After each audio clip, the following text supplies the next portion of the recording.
기도하옵나이다. 아멘.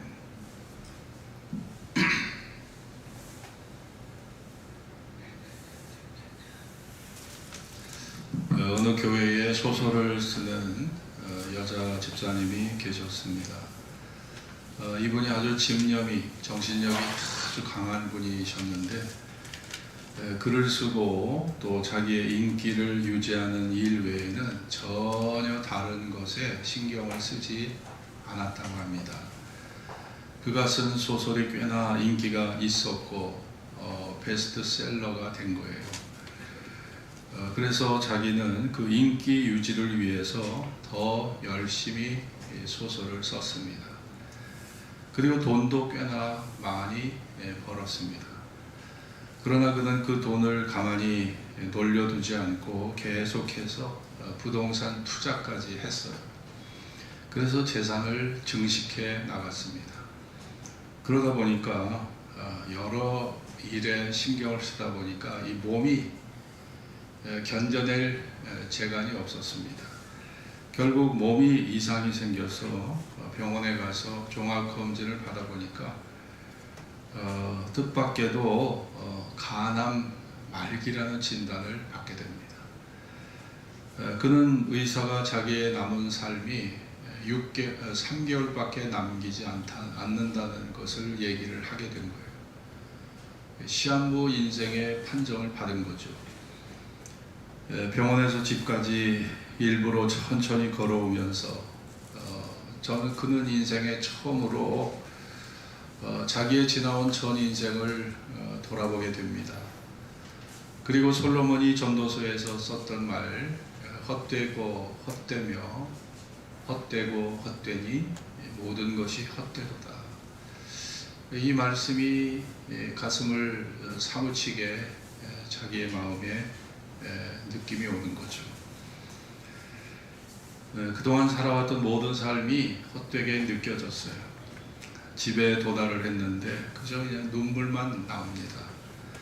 사랑하는 가족들의 얼굴을 쳐다보아도, 또 그동안 애써 장만해 놓았던 가구들을 쳐다봐도, 또 심혈을 기울여 써온 원고 뭉치를 쳐다봐도 그냥 눈물만 솟구치는 거예요. 도무지 참을 수 있는 재간이 없어서 교회로 뛰쳐갔습니다. 그는 아무도 없는 교회에 홀로 무릎을 꿇고 흐느껴 울면서 하나님 앞에 모처럼 깊은 기도를 드렸어요. 하나님, 저는 제 생명을 연장시켜 달라고 저는 기도하지 않겠습니다. 그러나 이 한 가지만큼 꼭 들어주십시오. 남은 3개월 동안 제가 무엇을 해야 저의 삶이 의미 있는 삶이 되겠습니까? 이 한 가지만큼 꼭 가르쳐 주십시오. 이렇게 간절히 기도를 했어요. 그런데 그 마음에 느껴지는 감동이 사랑하라 였어요. 그동안 글을 쓰고 재산을 불리느라 그는 사랑해야 할 만큼 충분히 사랑하지 못했거든요. 그래서 그동안 자기로 인해서 섭섭한 마음을 가졌을 사람들을 찾아다녔습니다. 일일이 찾아다니면서 눈물로 용서를 구했어요. 당신한테 내가 너무 소홀히 당신을 대하고 자주 찾아뵙지도 못한 거 용서해달라. 그렇게 용서를 구했어요. 그리고 억척스럽게 모은 재산을 이제 한 번이라도 값지게 써본 적이 없는데 자기 재산 가운데 상당한 부분을 하나님 앞에 감사 헌금과 선교 헌금으로 바쳤습니다. 그리고 나머지는 가족들을 위한 유산으로 다 이거를 분배해서 유언장까지 완성을 했어요. 남은 기간이 이제 3개월밖에 없으니까 이제 그에게 글을 쓰는 것은, 또 재산을 모은다는 것은 이제 의미가 없어진 거예요. 그저 틈나는 대로 하나님 말씀인 성경을 읽고 또 하나님 앞에 깊은 기도의 시간을 갖는 것으로 하루하루를 지내게 됩니다. 그러는 가운데 6개월이 지난 거예요. 의사는 틀림없이 당신은 3개월을 넘길 수 없다라고 얘기를 했는데 3개월이 지났지만 생명이 그냥 여전히 좋은 거예요. 그래서 병원을 찾아갔는데 이번에는 일부러 다른 병원을 갔어요. 그랬더니 이게 웬일입니까? 간암이라는 것은 순전한 오진이었어요. 오진이었던 거예요. 너무나 과로해서 간에 무리가 갔을 뿐이라는 것이었죠.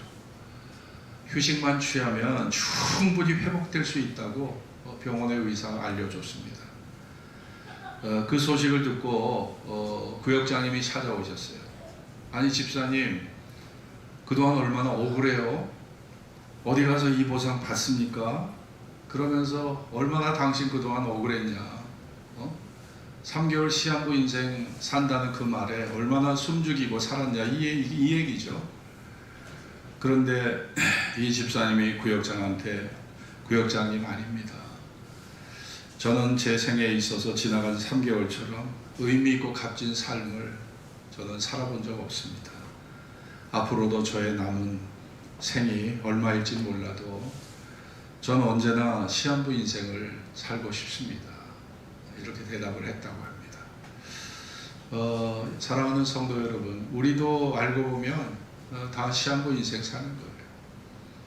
뭐 앞서거니 뒤서거니 차이는 있지만 다 시한부 인생 사는 겁니다. 모세가 시편 90편에서 말한 게 뭐예요? 우리의 연수가 70이요 80이라도 그 연수의 자랑은 수고와 슬픔뿐이요 신속히 가니 우리가 날아간다. 우리의 인생이 날아가 버린대요. 여러분, 결국 인생은 다 이 세상을 떠나서 육신을 떠나서 하나님 앞에 다 가게 돼 있어요. 하나님이 세워놓은 질서입니다. 삶의 질서예요.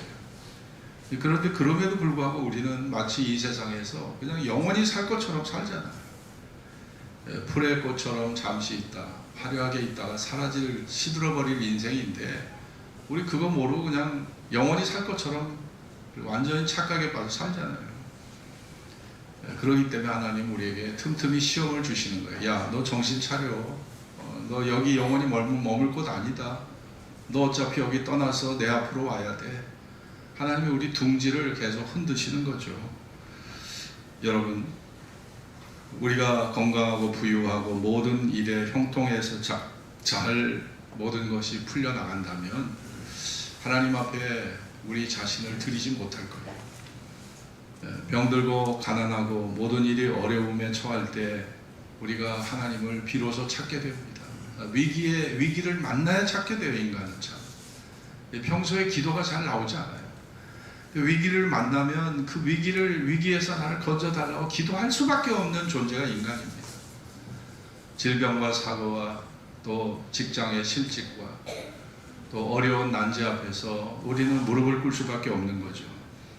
오늘 이 본문에 보면 나전 형제는 자기 노품을 자랑하라.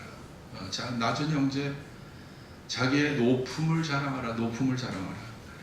이게 낫다는 것은요, 병들어 있다, 또 가난한 형편에 처해 있다, 또 실패를 경험하다, 세상에서 환난을 당한다, 이런 거를 다 종합해서 쓴 말입니다. 나전 형제라는 거는 그걸 다 종합한 말이에요. 당시 기독교인들은 신앙 때문에 많은 핍박을 받았어요.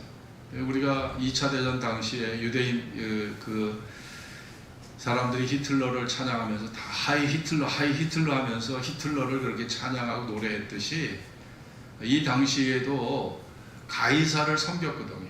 황제를 섬겼습니다. 로마 시민들과 또 그의 속국들은 다 황제를 섬겼어요. 그래서 황제가 마치 주인이고 황제가 마치 하나님인 것처럼 가이사 황제에게 경배를 했거든요. 그 당시 황제 숭배교가 있었어요. 그 황제를 숭배하는 게 이게 종교였어요. 우리 북한의 김정은이 보세요. 김정은이가 북한에는 하나님이거든요. 김정은이가 하나님이에요.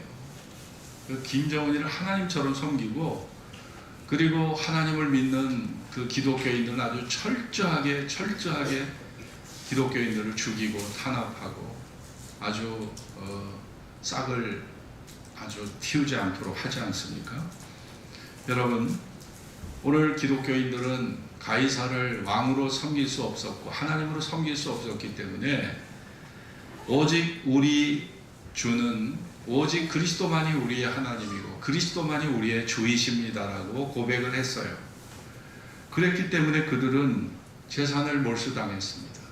그 이유 하나만으로 그들은 목숨도 빼앗겼어요. 더러는 깊은 산속으로 피난을 가고 또 땅 토굴 속으로 숨어들었잖아요. 자, 저들의 삶이 정말 주님을 섬기는 것 때문에 정말 낮아질 대로 낮아졌던 겁니다. 그러나 자신들의 낮아짐으로 그들은 슬퍼하지 않았어요. 왜냐? 주께서 그들을 반드시 높여줄 것을 믿었기 때문에. 그리고 굶주렸지만 그들에게는 예수님이 바로 생명의 떡이시라는 걸 믿었기 때문에 그들은 결코 배고프지 않았던 거예요.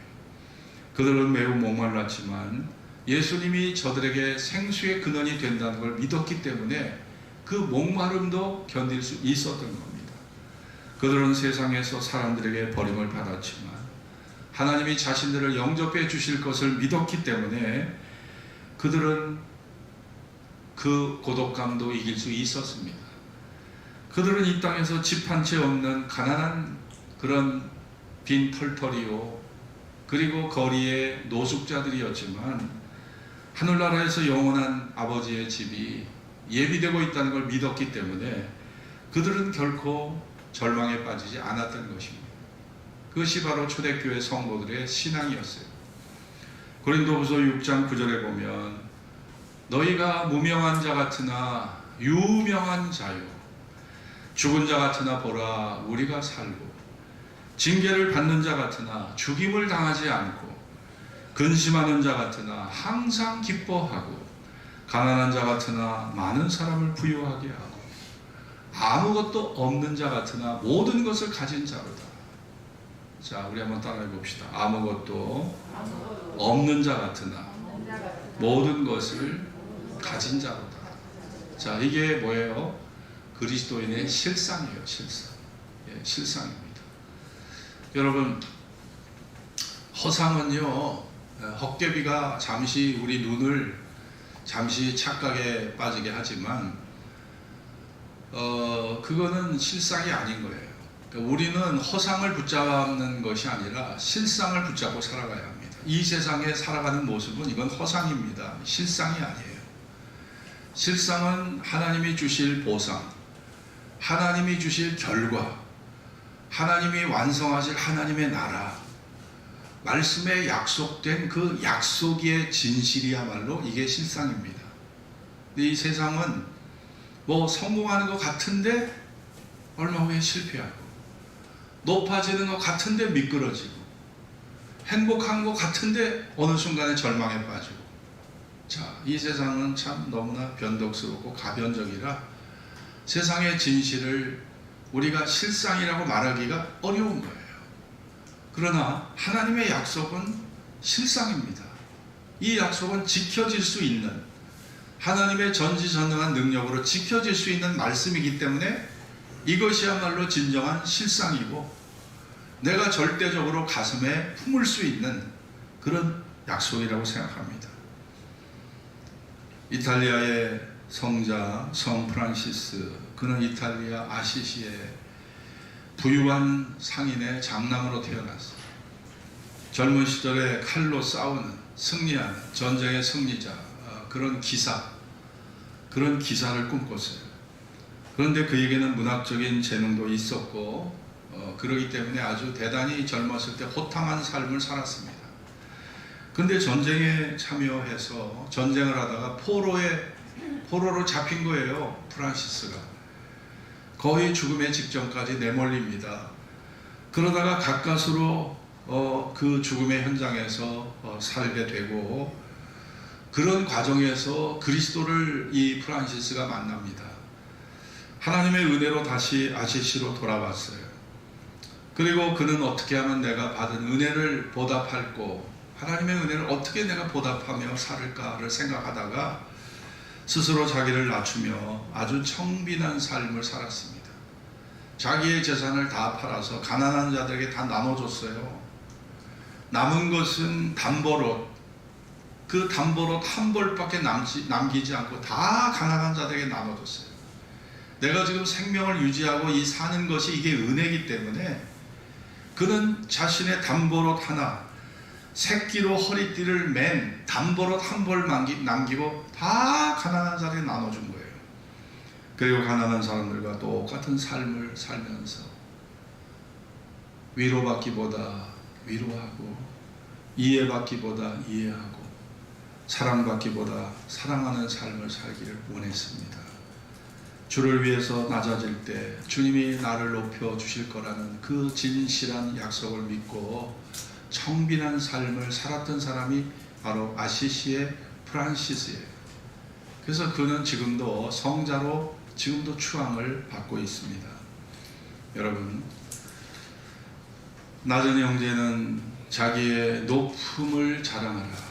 사랑하는 성도 여러분, 여러분이 하나님 안에 결코 허상을 따라가는, 거짓된 환상을 따라가는 존재가 아니라 여러분이 하나님의 진실한 말씀에 약속을 추구하고 살아간다면 여러분의 존재야말로 하나님 앞에 별과 같이 빛나는 영원한 영광이 여러분과 함께 하신다는 사실을 꼭 믿으시기 바랍니다.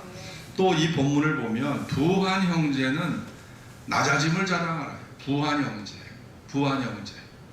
예? 스스로 부자라고 생각하는 사람들, 네? 스스로 행복한 사람들, 스스로 나는 노후가 대책이다 세워졌다고 생각하는 사람들, 이 부한 사람들, 자기는 모든 걸 가졌다고 생각하는 사람들은 낮아짐을 자랑하라. 낮아짐을 자랑하라. 사실 우리가 육신적으로 편해지면 세상적인 것에 만족을 삼게 되고 하나님조차 망각해버리는 경우가 허다합니다. 그래서 하나님은 우리에게 믿음의 시련을 주시는 거예요. 이 믿음의 시련이 없으면 하나님조차 잃어버려요. 그래서 하나님이 우리에게 시련을 주시는 거죠. 고린도후서 12장에 보면 사도 바울이 하늘에, 셋째 하늘에 올라가서 천국의 영광을 다 봤어요. 천사들이 날개치고 주님을 찬양하는 것도 봤고요. 하늘나라가 얼마나 영광스러운 황금길에 12 진주문에 그리고 빛난 보석으로 꾸며진 아름다운 집인 걸 다 봤어요. 햇빛이 필요 없는 하늘의 영광스럽고 거룩한 빛이 비춰오는 이 햇빛보다 더 찬란한, 햇빛의 영광보다 더 찬란한 천국의 빛을 직접 보고 봤어요. 내려오니까 이 세상이 정말 오물덩어리처럼 보이는 거예요. 사람들은 아름답다고 하는 저 자연조차도 그냥 오물덩어리로 보이는 거예요. 너무나 천국, 위대한 천국을 보고 왔기 때문에. 자, 그런데 하나님이 그 이후에 사도 바울에게 육체 가시를 주셨습니다.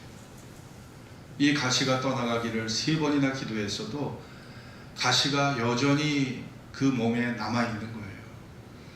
그래서 하나님 앞에 기도하고 기도했더니 응답이 오기를 바울아, 바울아, 내 은혜, 하나님의 은혜가 너에게 족하다.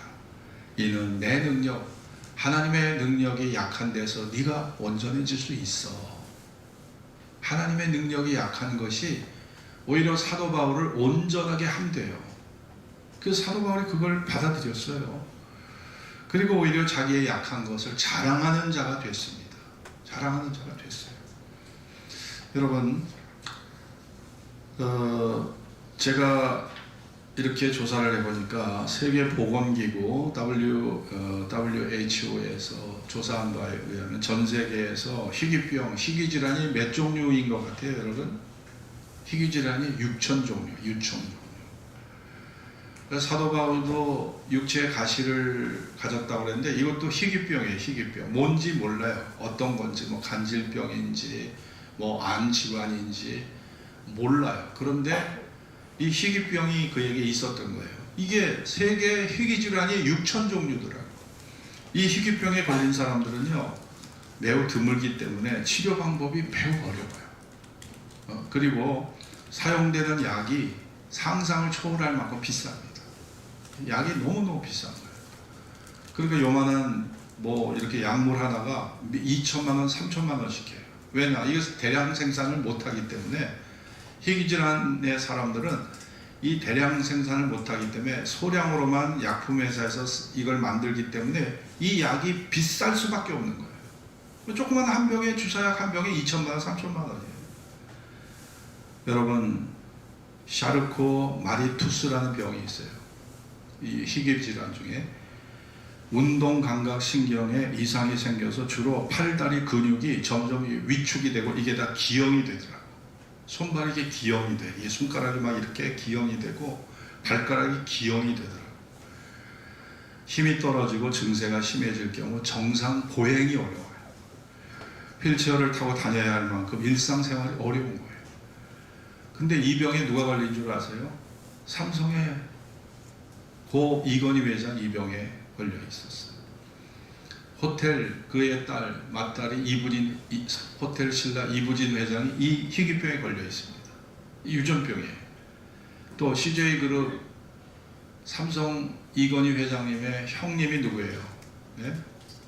형님이 이맹희 씨 아니에요. 이맹희가 맏아들인데 이 이맹희 씨의 맏아들이 이재현 CJ 회장이에요.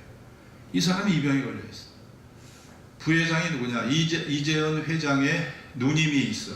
이미경인데 이분이 지금 CJ그룹의 부회장인데 이분도 이 샤르코 마리투스병에 걸려 있더라고요. 그래서 여러분이 아셔야 되는 것은 하나님은 누구에게나 100%를 결코 주지 않습니다. 100%를 결코 주지 않으세요. 누구에게 교만하지 말라고, 겸손하라고 하나님 100% 주지 않아요. 그리고 다 우리에게 한 가지씩 기도 제목은 다 있는 거예요. 어느 집이 기도 제목 없는 집이 없어요. 다 있습니다. 다 있어. 하나님이 저에게 야, 너 이재현이나 너 이재용처럼 너 거부를 내가 만들어 주겠다. 그러나 유전병을 달고 살겠냐? 아니면 평범하지만 유전병 없이 그냥 살겠냐? 저보고 둘 중에 하나를 택하라고 한다면 저는 후자가 그래도 좋을 것 같아요. 여러분은 어때요? 하나님이 여러분에게 다 주시는데 유전병 하나는 야, 너 100%는 없다. 너 유전병 하나는 네가 달고 있어야 돼. 여러분 어때요? 유전병 하나 달고 그냥 부자 되는 게 낫겠어요? 그냥 유전병 없이 지금까지 사는 게 낫겠어요? 후자죠, 후자. 후자입니다. 그렇지 않겠습니까? 이 유전병이 6,000종인데 그 6,000종 중에 나한테 하나도 달라붙지 않은 거 감사하셔야 돼요. 예? 저는 이거 조사하면서 이렇게 유전병이 많은지 몰라서 정말 몰랐어요. 나는 한 200개 정도 되는 줄 알았거든요. WHO 세계보건기구 통계예요. 이게 6,000개야, 6,000개. 그러니까 이 인간의 이 신체 구조가 이게 도대체 얼마나 복잡한 걸 알으셔야 돼. 뭐 하나 이상만 생겨도 이게 정상이 아닐 거예요. 6,000개, 6,000종의 그게 있다니까요. 그런 여러분, 여러분들이 정말 저는 그런 생각을 해요. 여러분, 창세기에 존재했지만 하늘나라에 존재하지 않는 게 있어요. 그게 뭔지 아세요? 선악과입니다. 하늘나라에 선악과 있을까요? 없을까요? 선악과 있어요? 없어요? 선악과 없습니다. 선악과라는 것은 어떻게 보면 하나님께서 인간을 시험하기 위한 시험의 도구였거든요. 그런데 하늘나라에는 이 선악과가 없어요.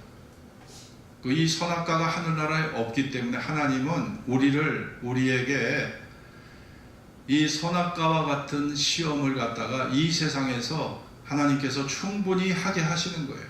왜냐? 선악과 없는 천국에 살도록 하시기 위해서. 여러분, 선악과를 따먹었다는 게 뭐예요? 이게 교만죄, 탐욕의 죄, 불순종의 죄, 하나님을 마음에 두기를 싫어하는 죄, 하나님의 주권을 인정하지 않는 이 5가지 죄에 빠져 있었던 거예요. 여러분이 지금 시험 당하는 것은요, 요 5가지입니다. 항상 이 5가지예요. 교만의 죄, 탐심의 죄, 불순종의 죄, 마음에 하나님 두기를 싫어하는 죄, 그리고 하나님의 주권을 인정하지 않는 죄. 요 5가지 시험을요 항상 하고 계신 거예요. 왜냐? 하늘나라는 선악과가 없어요. 선악과가 없기 때문에 이 지상에서 이 마음의 시험을 통해서 천국에서, 선악과 없는 천국에서 살도록 하기 위해서는 마음에서 이런 시험들을 떨쳐버리고, 이런 죄를 떨쳐버리고 우리가 천국 시민답게 살아가도록 하기 위해서 하나님 우리를 이 지상에 남겨두신 겁니다. 예? 믿으십니까? 우리를 왜 믿는 사람들을 즉각 천국에 왜 구원받은 순간에 데려가지 않으시나요? 이 5가지 죄의 자유한 천국의 진정한 시민이 되도록 우리를 훈련하고 계신 거예요. 옛날 어느 나라에 임금님이 계셨는데 하루는 신하들을 데리고 이제 사냥을 갔는데 거기서 어떤 목동을 만나게 됩니다. 아주 다윗처럼 준수하게 잘생긴 목동이었어요. 왕은 첫눈에 그가 아주 신실한 사람이라는 것을 이게 알게 됐어요. 그래서 왕은 그 목동을 왕궁으로 데려왔고 그는 왕의 신하가 된 거예요. 그래서 왕궁에서 일을 하게 됐는데 이 목동을 겪어보니까 너무 정직한 거예요. 정직해. 그래서 왕이 이 목동을 재산 관리인으로 세운 거예요. 그래서 왕궁에 있는 모든 재산을 도맡아 관리하는 그런 재정 담당자가 된 거예요. 그러다 보니까 주변 신하들이 질투, 시기를 합니다. 아유, 웬 촌놈이 와가지고 우리는 여기 왕궁에서 일한 지가 10년, 15년이 됐는데도 저 자리에 못 올라갔는데 저 녀석이야말로 저 낙하산 인사다. 저 낙하산 인사. 저건 아닌데. 너무 부당하다는 거죠.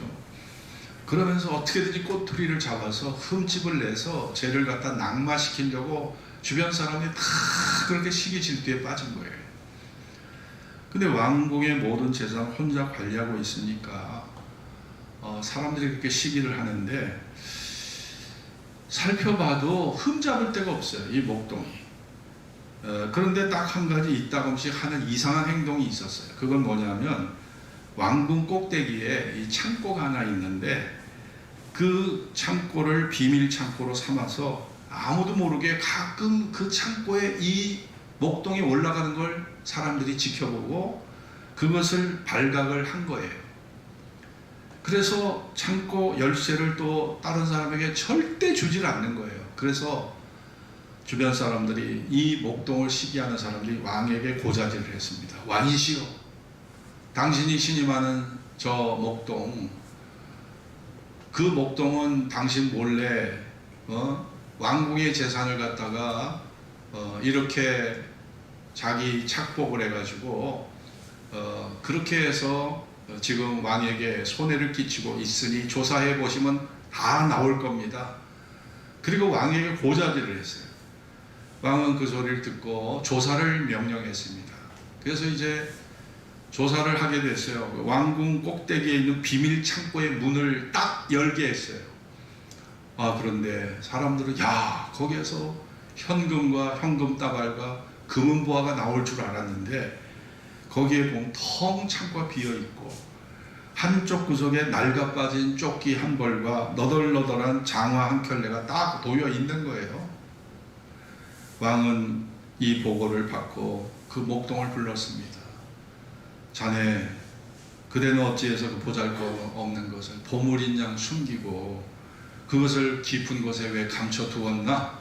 묻자 목동이 말합니다. 폐하, 제가 폐하의 부르심을 받았을 때 제가 가진 것이라고는 딱 2가지밖에 없었습니다.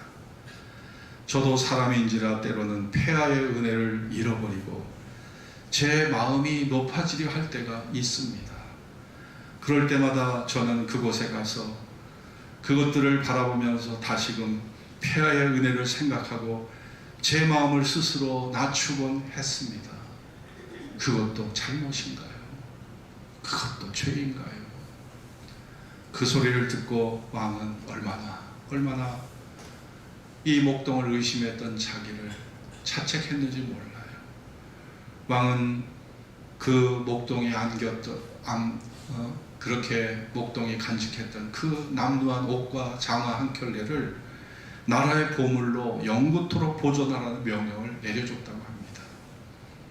사랑하는 성도 여러분, 자, 우리가 정말 건강하게 살아왔다면, 내가 지금까지 평안하게 살아왔다면, 내가 지금까지 큰 걱정 없이 문제 없이 살아왔다면 내가 잘나서가 아니에요. 모든 것이 하나님의 은혜라는 것을 우리는 절대 잊어서는 안 됩니다. 은혜라는 것을 잊어서는 안 돼요. 그리고 하나님의 은혜에 감사하는 자가 되어야 합니다. 마음이 가난한 자에게 복이 있어요. 마음이 가난한 자에게 복이 있나니 천국이 저들의 것이다.